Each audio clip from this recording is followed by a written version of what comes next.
Hey everybody, happy Homebrew Wednesday. It's Brad here. I don't have really anything to update on my beer. What I got going on, I'm going to show you my Keezer. Cut the hole, mounted the tower, swapped out the lines, had an issue with one of the collars, was dented when I got it. So I swapped that out, and when I had it down to the homebrew store, we put a new collar on it, and the collar is the part that the faucet stud, the threaded part, screws into on the tower that sticks out of the hole on the tower. One of them was bent. So I went ahead and swapped that out, and while I had it on there, was going to take that one apart, might as well take the other ones apart too. And we traded out the beer lines on it.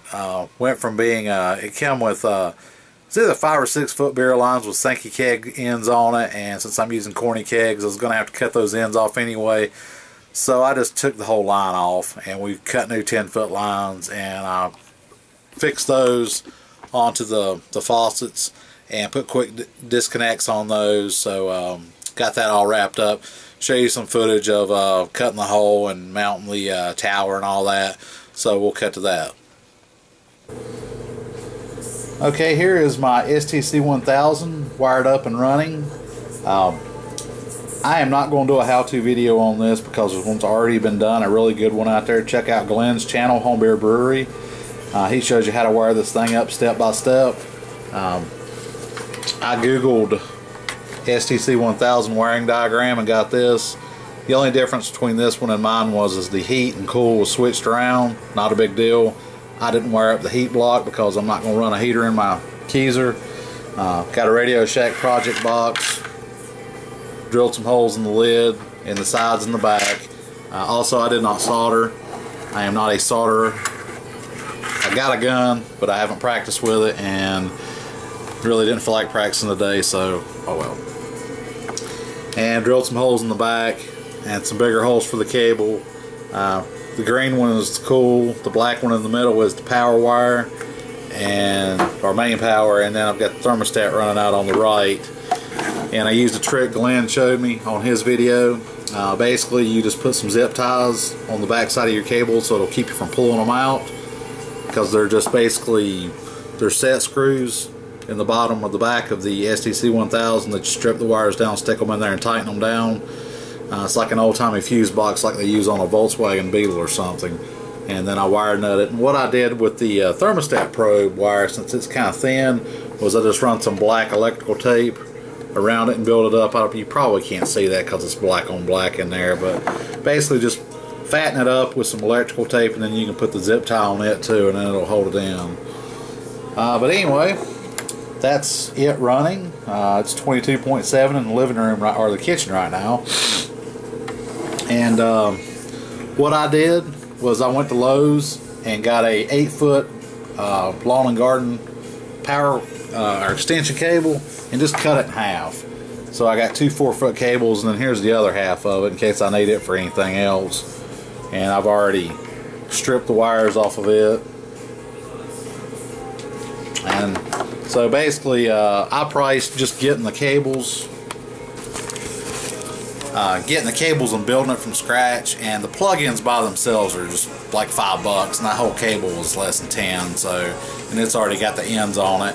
Got the it's got the so you can plug the freezer into it already on it, and that's your cool wire. That's what will run out, and you plug your freezer into it. You run the probe down inside your freezer, set the temperature where you want it to be at, and you're rocking and rolling. And the only thing I got left to do now is I've got to cut a hole into my lid of my freezer and mount my tower, and I've got everything else and wired and plumb it up, and then I will have my Keezer done.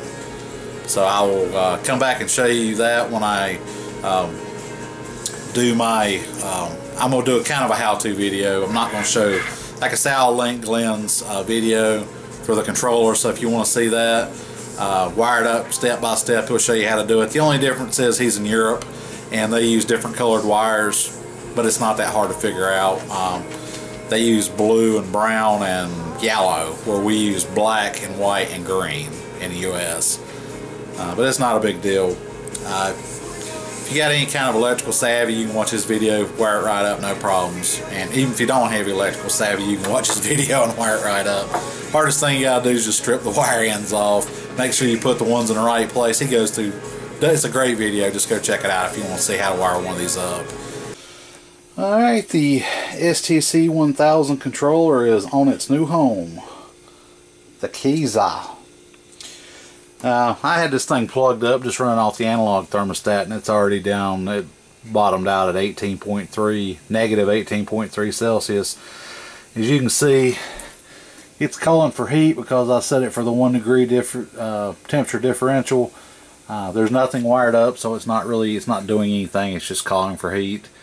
And then I set this thing for, let's see, where'd my paper go here? Did me a little conversion chart here.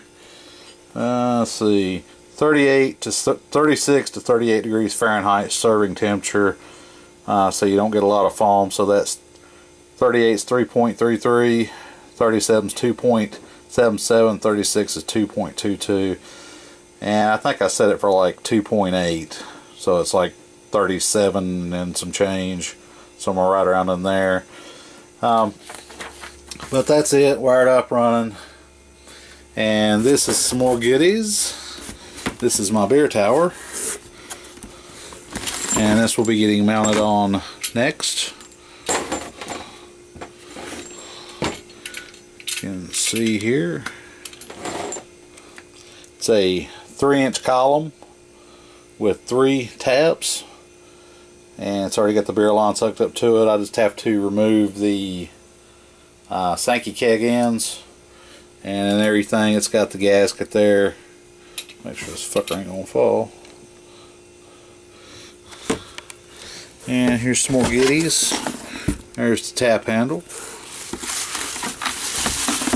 And already there's the hardware kit that comes with it, so you have to cut the hole and then mount it. And then there is the stainless steel Perlick 525, all stainless steel, and then they just screw right on there. There's a gasket that goes on the back side between the 2 pieces, and then you just screw that on top, and then you get the lines coming out the bottom.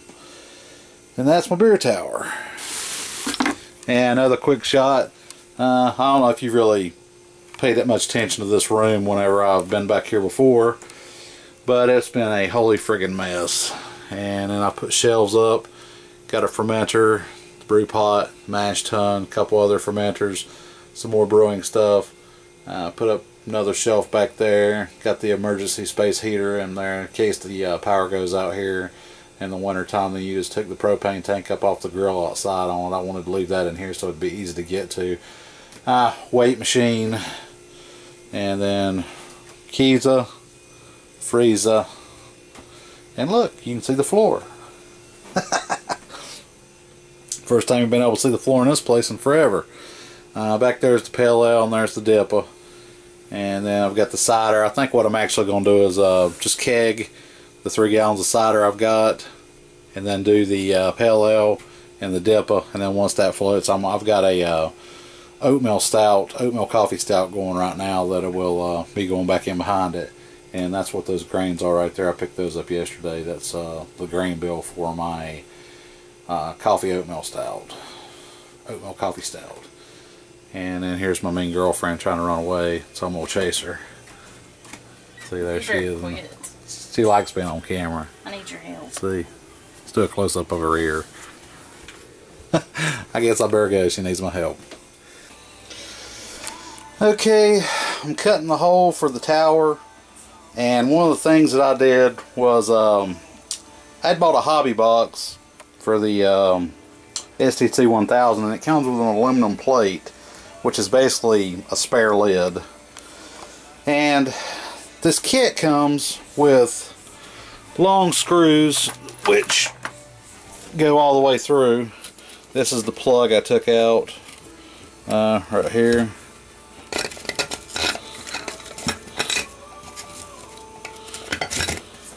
I just stuck it back in there to well, okay, it fell through. Alright, most freezers come with these little baskets. So what I did was I just put a towel underneath it and put it in the middle so it'd catch all the shit. So it wouldn't be such a motherfucker to clean out. But you can see the hole from the bottom here. And what I did was I used the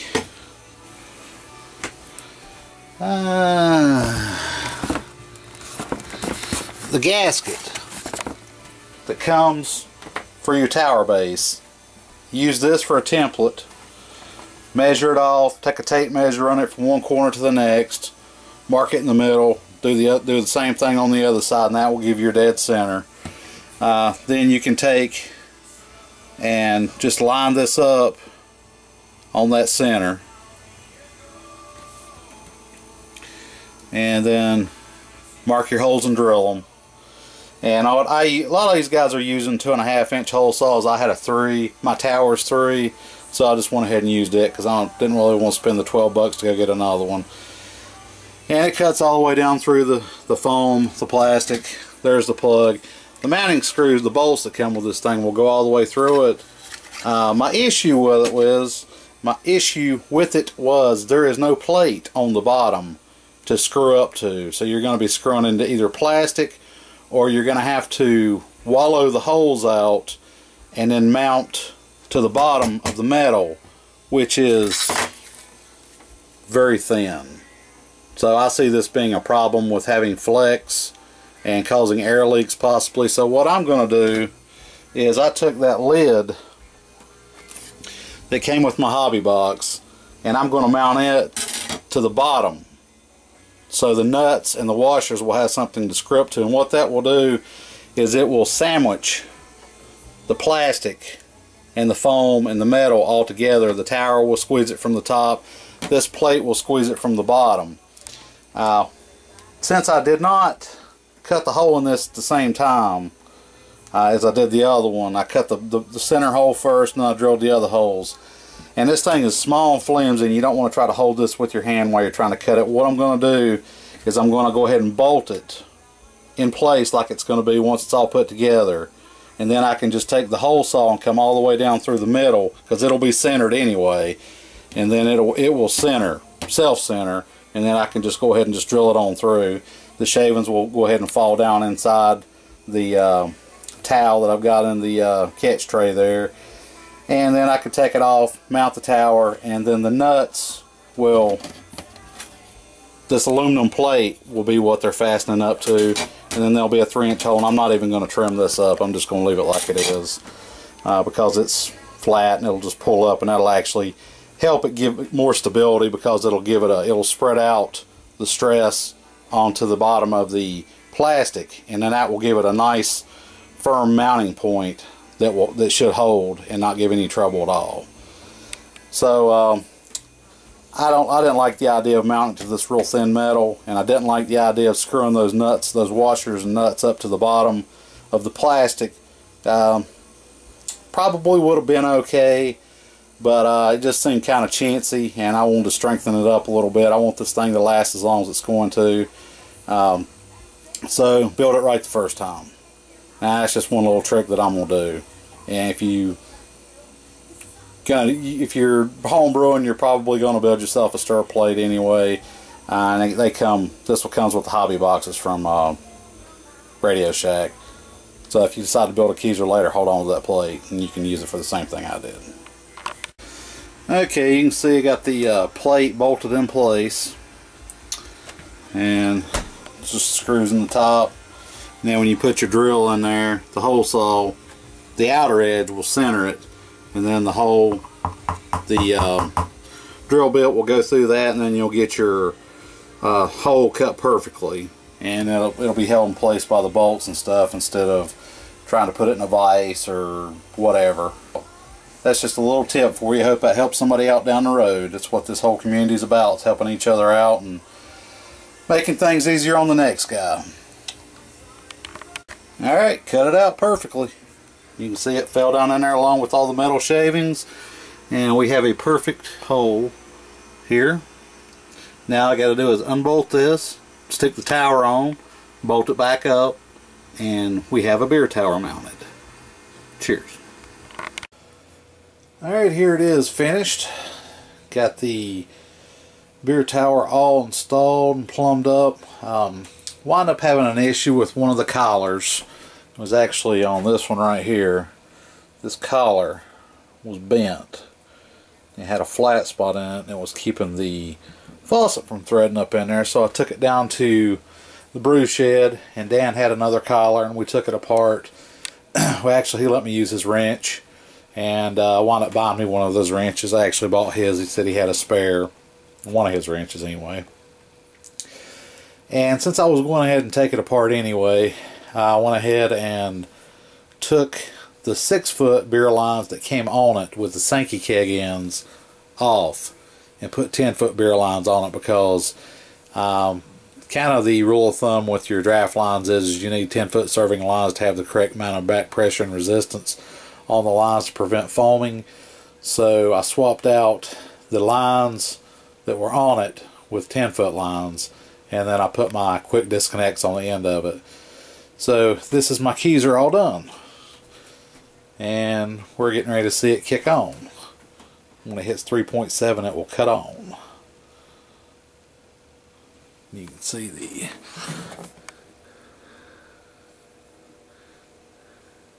it might take it a minute to raise up to 3.7. When it does, you'll see a top light, the light come on there next to the cooling.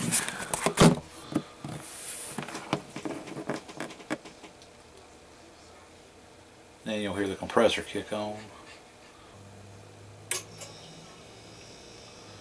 It's alive! And then once it gets back down to 2.7, it will cut off. Anyway, that's the Keezer.